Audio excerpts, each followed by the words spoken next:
খালেদার আমলে, বিএনপির আমলে ঘোষণা হয়েছে দুর্নীতিতে 5 বার দেশ চ্যাম্পিয়নশিপ লাভ করেছে।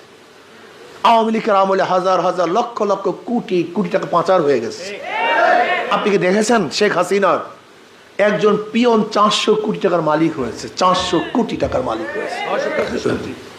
এখন বাড়ছে 625 কোটি, হেলিকপ্টারে ঘুরে। আপনি চিন্তা করতে পারছেন লুটপাটের অবস্থা কোথায় গিয়ে বসছে? কোন কোন রিপোর্টের মধ্যে আছে 10 লক্ষ কোটি, কোন কোন রিপোর্টের মধ্যে 14 লক্ষ কোটি, শেষ রিপোর্ট হলো 18 লক্ষ কোটি টাকা বিদেশে পাচার হয়ে গেছে। 28 লক্ষ, কালকে দেখলাম 28 লক্ষ। ও কালকে 28 লক্ষ, আরো মানে প্রতিদিন বাড়তেছে।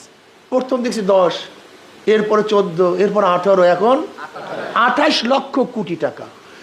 বাংলাদেশে গতবার বাজেট হয়েছিল 7 লক্ষ কোটি, 3 7 21, মানে